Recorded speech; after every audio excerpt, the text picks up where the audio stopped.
اللہ کو زور سے پکارا، آپ نے فرمایا اپنے حال پر رحم کرو، اس کو تم پکار رہے ہو وہ بہرا نہیں، اپنے حال پر اربعوا انفسکم، اپنے حال پر رحم کرو، جس کو تم پکار رہے ہو وہ بہرا نہیں ہے۔ اب سوال یہ کہ ذکر آہستہ کرنا افضل ہے یا زور سے کرنا؟ ذکر آہستہ کرنا افضل ہے کہ زور سے کرنا؟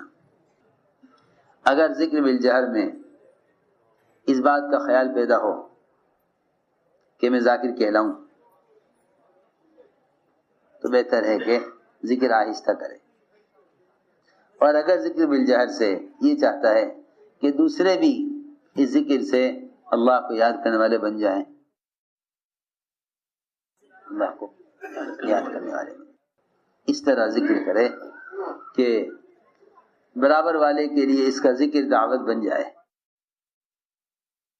اور اگر ذکر خفی سے سستی اور غفلت اور اونگ آنے کا اندیشہ ہو تو پھر اس کے لیے ذکر آواز سے کرنا خفی سے بہتر ہے، کیونکہ وہ ذکر خفی سے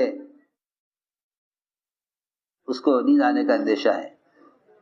یہ کہ اگر اس طرح کا اندیشہ نہیں ہے تو پھر آہستہ ہی ذکر کرنا زور سے کرنے سے بہتر ہے، ذکر آہستہ کرنا زور سے کرنے سے بہتر ہے۔ حدیث میں آتا ہے کہ ہلکی آواز سے ذکر کرنا، ہلکی آواز سے ذکر کرنا، ہلکی آواز کا مطلب یہ ہے کہ ذاکر خود اپنی آواز سنے، ذاکر خود اپنی آواز سنے، اتنی آواز سے تلاوت کرنا کہ تالی اپنی آواز خود سنے۔ اس میں زبان کا بھی ذکر ہے اور کانوں کا بھی ذکر ہے کہ اپنے ذکر کو آدمی خود سنے، اس میں زبان کا بھی ذکر ہے اور کانوں کا بھی ذکر ہے، یہ ذکر کر رہا ہے اس کو سن بھی رہا ہے۔ اتنی ہلکی آواز سے ذکر کرے کہ خود اپنے ذکر کی آواز سنے، لیکن ہلکی آواز سے ذکر کرنا بلند آواز سے ذکر کرنے کے مقابلے میں 70 گنا افضل ہے، 70 گنا افضل ہے۔ وَلَا تَجْهَرْ بِصَلَاتِكَ وَلَا تُخَافِتْ کہ نہ اتنا زور سے کہ آپ نے فرمایا صحابہ سے کہ تم جس کو پکار رہے ہو وہ بہرا نہیں ہے، یا بعض مرتبہ آدمی ذکر میں مشغول ہے، دوسرا آدمی نہیں جانتا کہ یہ ذکر کر رہا ہے تو وہ آ کر سلام کرے گا، آج جواب نہ دیں گے تو اس کو برا لگے گا۔ اتنی اس طرح ذکر کرو کہ دوسرا آدمی سمجھ لے کہ آپ ذکر میں مشغول ہیں، آپ ذکر میں مشغول ہیں، ورنہ ذاکر کو نہ سلام کر سکتے، ذاکر کو نہ سلام کر سکتے اور نہ ذاکر سے کوئی اور بات کہہ سکتے، الا یہ کہ کوئی ضروری بات ہو تو اس کو پہلے متوجہ کر لے کہ ایک بات کر سکتا ہوں اس وقت۔ عبداللہ ابن عمر رضی اللہ عنہما طواف کرتے ہوئے ایسے اللہ کی کے تصور میں ایسے مشغول اور محو تھے کہ ان کی بیٹی کو سے شادی کا پیام دیا ایک صاحب نے طواف کے دوران، تو انہوں نے کوئی جواب نہیں دیا، انہوں نے بھی طے کر لیا میں نے بھی قسم کھا لی آئندہ کبھی بھی ان سے اس بارے میں بات نہیں کروں گا، کوئی جواب ہی نہیں دیا۔ میں نے ان سے ان کی بیٹی سے اپنے بیٹے سے شادی کا پیام دیا، کوئی جواب ہی نہیں دیا۔ حج کے بعد جب ملاقات ہوئی مدینہ منورہ میں، حضرت عبداللہ بن عمر نے دیکھ کے پہچان لیا کہ آپ وہی تو ہیں جو مجھے مطاف میں ملے تھے طواف کے دوران، اور میری بیٹی سے آپ نے اپنے بیٹے کی شادی کا پیام دیا تھا کہ ہاں، کہ میں نے اس وقت جواب اس سے نہیں دیا کہ ہم طواف کرتے ہوئے اللہ رب العزت کو بالکل اپنی آنکھوں کے درمیان خیال کر رہے تھے، آپ کی جواب نہیں دیا۔ چنانچہ اب اگر آپ چاہتے ہیں تو میں تیار ہوں اپنی بیٹی کی شادی آپ سے کرنے کو۔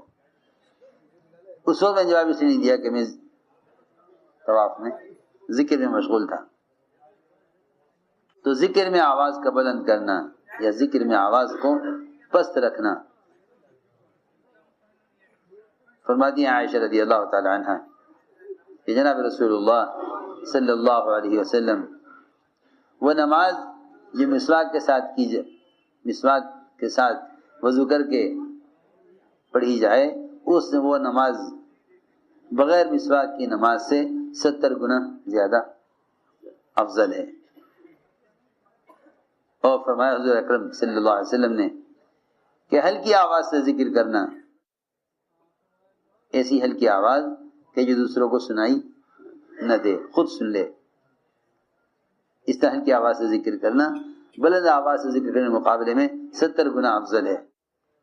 اور فرمایا کہ جب قیامت کا دن ہوگا اللہ رب العزت ساری مخلوق کو جمع کریں گے ان کے حساب کے لیے.